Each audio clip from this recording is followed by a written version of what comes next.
안녕하세요, 유재입니다. 이번 영상은 새롭게 시도하는 형식의 영상인데요. 하나의 주제를 가지고 두세 권의 책을 묶어서 소개해 보려고 합니다. 최소한 매월 올리는 것이 목표이고요.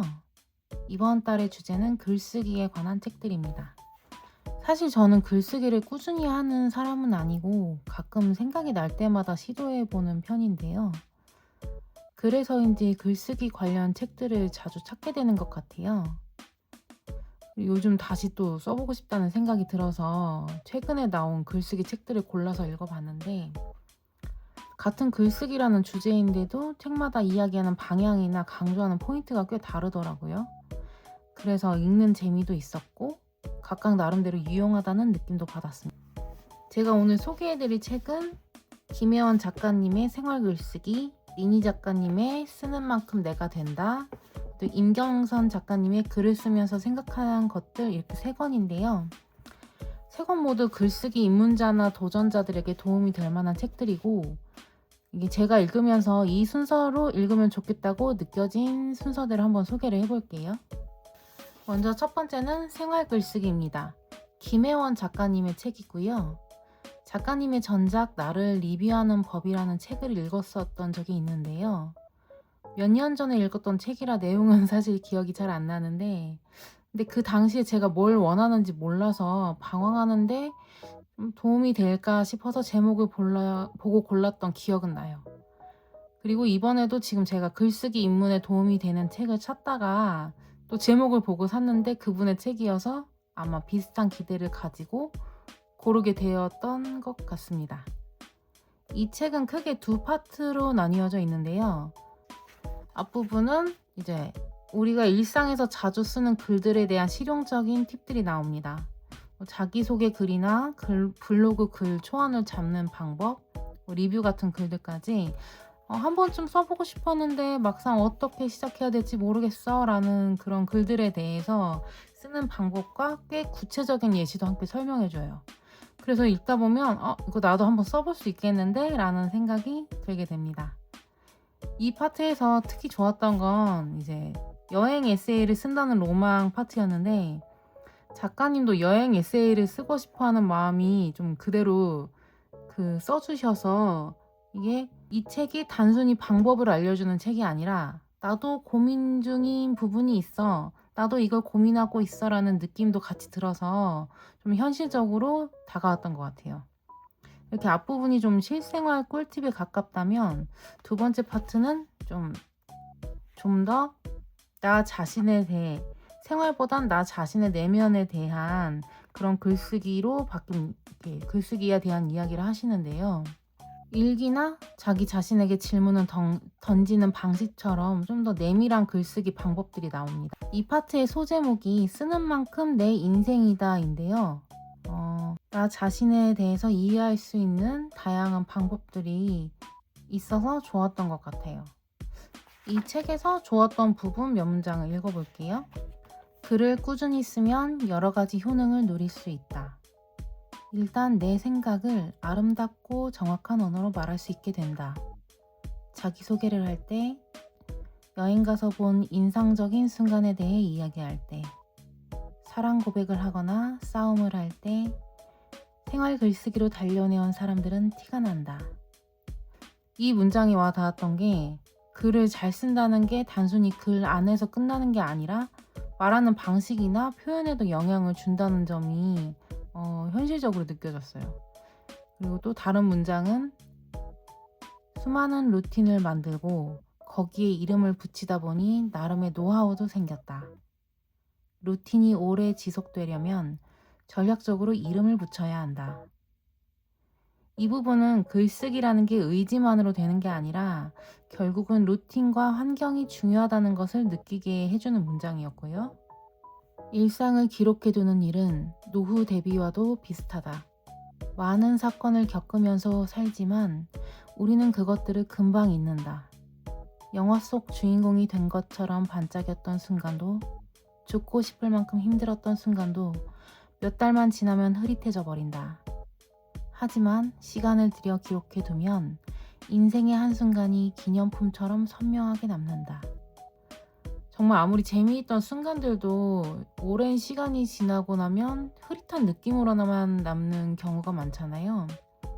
그래서 아쉬울 때도 많고요. 그런 순간들이 떠올랐던 문장이었어요. 전체적으로 이 책은 글쓰기 방법을 알려준다기보다는 뭐랄까 어조는 차분한데 일단 같이 써보자고 틈만 나면 글쓰기 홍보하는 글쓰기 덕후 친구 같은 책이었어요.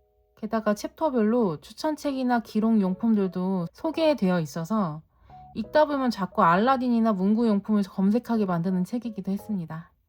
두 번째는 쓰는 만큼 내가 된다는 책입니다. 생활 글쓰기의 두 번째 파트의 소제목과 유사해서 거의 연달아 읽게 되었는데요. 아무래도 글쓰기가 자기 자신을 이해하는 도구라는 점에서 연결되는 부분이 있는 것 같아요. 이 책은 기록을 주제로 활동하는 유튜버 리니님의 책인데요. 사람들이 일상에서 겪는 고민들, 특히 나는 왜 이럴까 같은 질문들에 대해 글쓰기를 통해 어떻게 해답을 얻을 수 있는지 답하는 형식으로 구성되어 있어요. 이 책의 특징은 굉장히 구체적이라는 것인데요.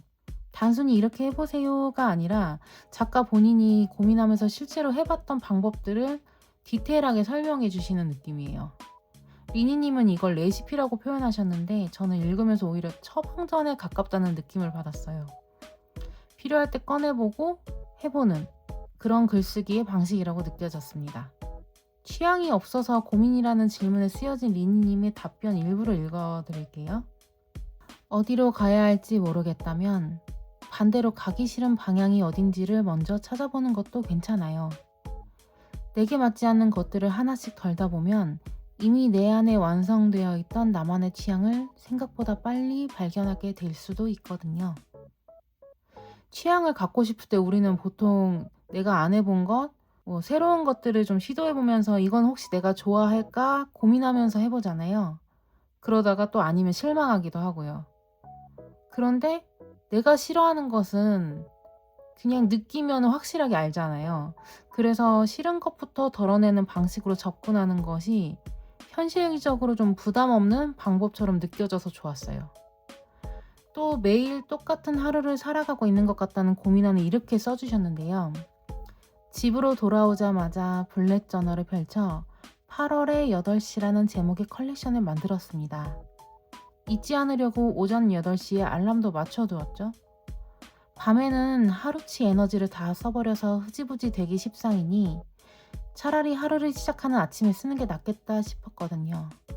정말 디테일한 답변이죠. 구체적인 해결 방안을 제시해 준다는 것이 되게 편한 것이구나 라고 느껴져서 좋았어요. 또 여기에는 이 책에는 글쓰기와 기록에 도움되는 온갖 문구 용품과 어플들에 대해서도 소개가 되어 있는데요. 그래서 이 책은 글을 잘 쓰는 방법이라기보다는 글쓰기를 통해 나 자신을 어떻게 돌볼 수 있는지에 대해 이야기하는 책에 가까웠습니다. 정말 작가님도 자신을 돌보기 위해서 이렇게까지 고민하고 진짜 마음으로 발버둥을 치실 때도 있었겠구나 그런 공감도 들고 그런 고민에 대한 답도 이렇게 함께 나눠주시는 것이 또 되게 다정하다고 느껴지는 그런 책이었습니다. 다음은 임경선 작가님이 쓰신 글을 쓰면서 생각하는 것들인데요. 이 책은 앞에 두 책과는 분위기가 좀 달라요. 앞에 두 책들이 글쓰기의 유용함에 대해서 이야기해주고 어떻게 하면 쓸 수 있을지, 내 이야기가 어떻게 독자에게 적용될 수 있을지를 고민하면서 쓰셨다는 느낌이라면 이 책은 오랜 시간 동안 글쓰기라는 업을 해오셨던 작가님이 글쓰기를 하며 느꼈던 자신만의 이야기를 쓰셨다는 느낌이에요.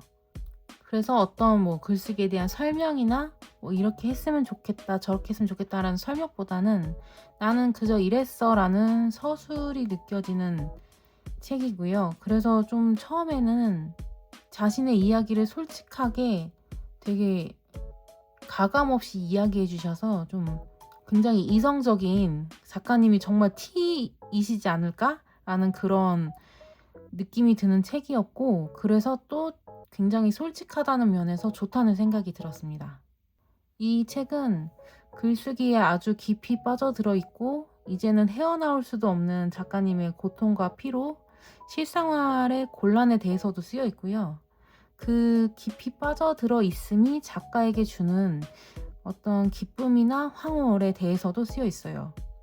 사람들이 추상적으로 접하고 상상하는 작가의 진짜 생활은 어떤지에 대해서 최대한 가감 없이 쓰려고 하신 것 같고요. 그래서 읽다 보면은 이제 이런 부분까지 이야기하신다고 하는 느낌을 주는 부분도 있었는데요. 그 작업용 카페의 조건이라는 파트에서 이런 문장이 나옵니다. 카페의 적당한 소음에 오히려 집중이 잘 된다는 이야기도 있지만 나는 기분 토닝이 되어서 좋다. 쉽게 말해 글을 쓰기에 적절한 기분이 되는 것인데 그것은 차분하고 정돈된 마음, 처지지 않으면서도 신경이 조금 예민한 상태를 말한다. 이런 기분 토닝이라는 언어로 표현되는 구체적인 상태에 대한 이야기를 듣는 것이 재미있었고요. 또 글쓰기를 해보고 싶지만 해보기가 어려워서 이런 책들이 읽는 제가 좀 쿡 찔리는 대목도 있었어요. 그렇다면 누가 글을 쓰는가? 그 이야기를 쓰지 않으면 못 견딜 것 같은 사람이, 내 안에서 생각이 흘러넘치는 사람이 글을 쓴다. 하고 싶은 이야기가 있어야 한다. 글은 절실함과 간절함이 쓰게 한다. 쓰지 않고는 못 참겠다는 것은 이미 내 안에서 숙성되어 있다는 뜻이다. 과연 나는 이래서 글을 쓰고 싶어 하는가를 되돌아보게 하는 문장이었어요. 근데 그렇다고 해서 이러지 않으면 글을 쓰지 마라 이런 내용은 또 아닌 것이 서문에 이미 나와 있거든요.